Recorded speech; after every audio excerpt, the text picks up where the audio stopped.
Final Fantasy VIII had the tough job of following up Final Fantasy VII, one of the most beloved RPGs of all time. It took some bold risks, introducing new mechanics and a different storytelling approach. The result is a game with deep and rewarding systems, but also some frustrating flaws. I played this on the PlayStation 1 and finished in 55 hours.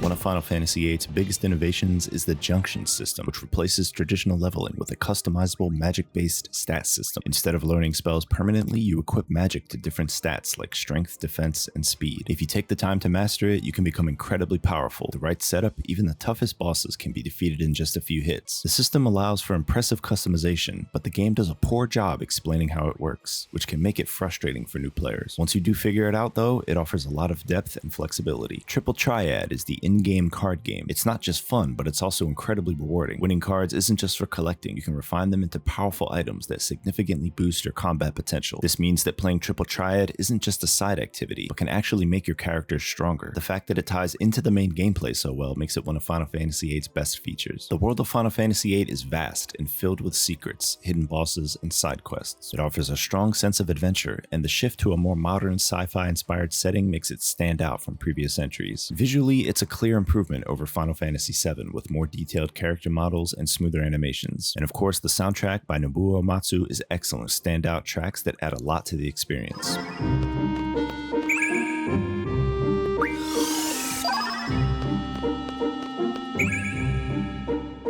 One of Final Fantasy VIII's weaker aspects is its storytelling. The narrative can be hard to follow, with major plot twists that don't always make sense. The way the story unfolds feels disjointed at times, and while there are interesting ideas, they aren't always well executed. The characters are another weak point. The brooding Squall, the main protagonist, is distant and unapproachable for much of the game, and while he does develop over time, it can be difficult to connect with him. The rest of the cast has their moments, but they don't leave as strong an impression as characters from other Final Fantasy games. The pre-rendered backgrounds are visually impressive for their time, but some of the camera angles can make navigation frustrating. Certain locations feel awkward to move through, and it can be easy to get turned around. Final Fantasy VIII is a game of contrasts. The junction system is deep and rewarding, but poorly explained. Triple Triad is one of the best minigames in the series, and the world is full of secrets to explore. The soundtrack and graphical improvements over Final Fantasy VII also stand out. On the downside, the story is confusing, the characters feel weak, and some design choices like awkward background angles make exploration frustrating. It's a unique RPG with great mechanics, but a flawed narrative, making it a game that some will love while others might struggle to enjoy. I score Final Fantasy VIII for the PlayStation 1 7 out of 10.